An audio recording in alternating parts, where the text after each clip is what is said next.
ओम साई राम भक्तों, शुभ गुरुवार। श्री साई चरित्र अध्याय 50 का प्रथम भाग शिरडी साई चैनल की ओर से आप सभी साई भक्तों को ओम साई राम। और ये अब 50वां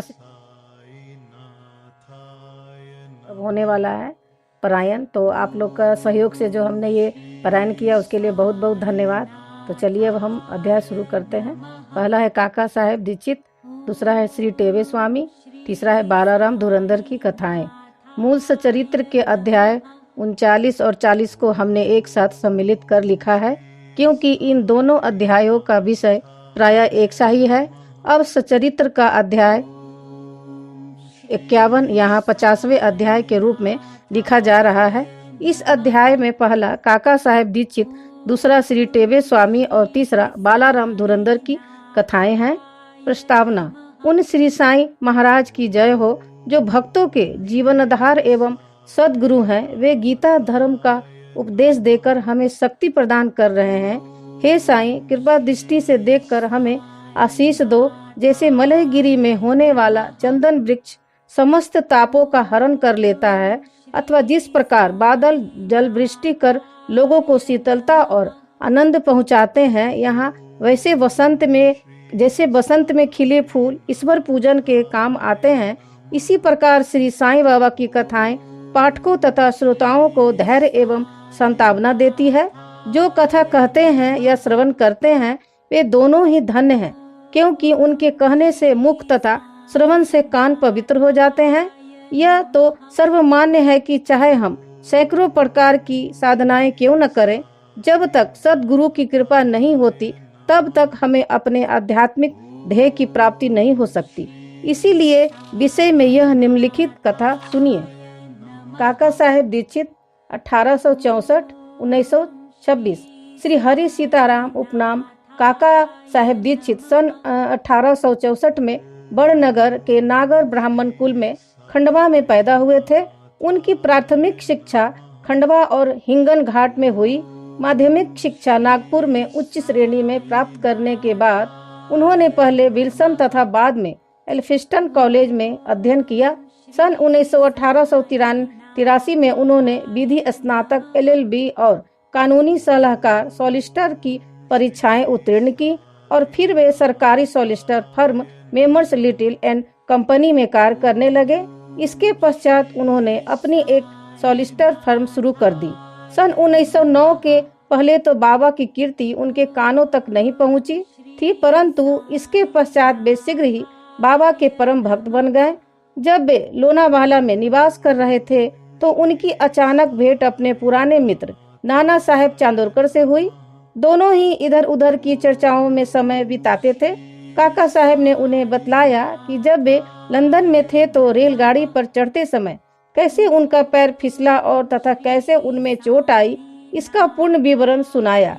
नाना साहेब ने उनसे कहा कि यदि तुम इस लंगड़ेपन तथा कष्ट से मुक्त होना चाहते हो तो मेरे सदगुरु श्री साईं बाबा की शरण में जाओ।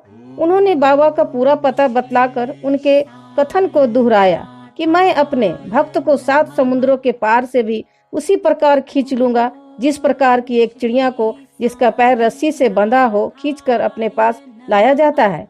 उन्होंने यह भी स्पष्ट कर दिया कि यदि तुम बाबा के निजी जन न हो तो भी तुम्हें उनके प्रति आकर्षण भी न होगा और न ही उनके दर्शन प्राप्त होंगे। काका साहेब को ये बातें सुनकर बड़ी प्रसन्नता हुई और उन्होंने कहा वे शिरडी जाकर बाबा से प्रार्थना करेंगे कि शारीरिक लंगड़ेपन के बदले उनके चंचल मन को अपंग बनाकर परमानंद की प्राप्ति करा दे।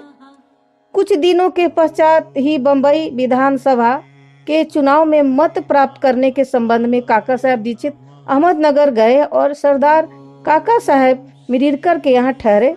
श्री बाला साहेब मिरिरकर, जो कि कोपर गांव के मामलदार तथा काका साहेब मिरिरकर के सुपुत्र थे, वे भी इसी समय अश्व प्रदर्शनी देखने के हेतु अहमदनगर पधारे थे।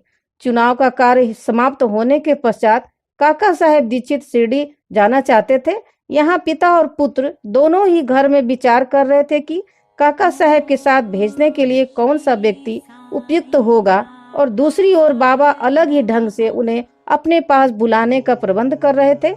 सामा के पास एक तार आया कि उनकी सास की हालत अधिक शोचनीय है और उन्हें देखने के लिए शीघ्र ही अहमदनगर आए।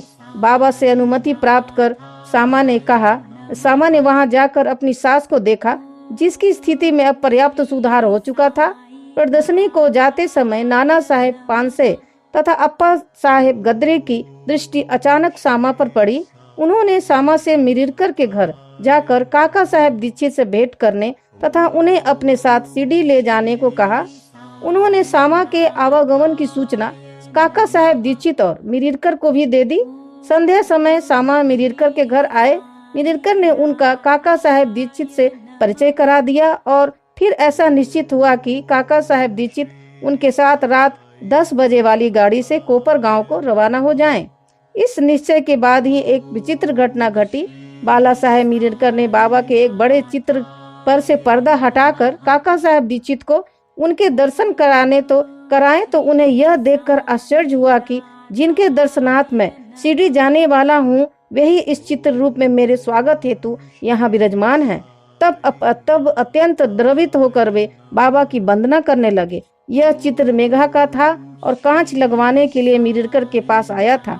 दूसरा कांच लगवा कर उसे काका साहेब दीक्षित तथा सामा के हाथ वापस शिरडी भेजने का प्रबंध किया गया। 10 बजे से पहले ही स्टेशन पर पहुंचकर उन्होंने द्वितीय श्रेणी का टिकट ले लिया। जब गाड़ी स्टेशन पर आई तो द्वितीय श्रेणी डिब्बा खचाखच भरा हुआ था। उसमें बैठने को तिल मार्द भी स्थान न था। भाग्यवश गार्ड साहब काका साहेब दीक्षित की पहचान के निकल आए और उन्होंने इन दोनों को प्रथम श्रेणी के डिब्बे में बैठा दिया। इस प्रकार सुविधापूर्वक यात्रा करते हुए वे कोपर गांव स्टेशन पर उतरे। स्टेशन पर ही शिरडी को जाने वाले नाना साहब चंदोरकर को देखकर उनके हर्ष का पावार न रहा। शिरडी पहुंचकर उन्होंने मस्जिद में जाकर बाबा के दर्शन किए। तब बाबा कहने लगे कि मैं बड़ी देर से तुम्हारी ही प्रतीक्षा कर रहा था। सामा को मैंने ही तुम्हें लाने के लिए भेजा था। इसके पश्चात काका साहेब ने अनेक वर्ष बाबा की सानिध्य में व्यतीत किए।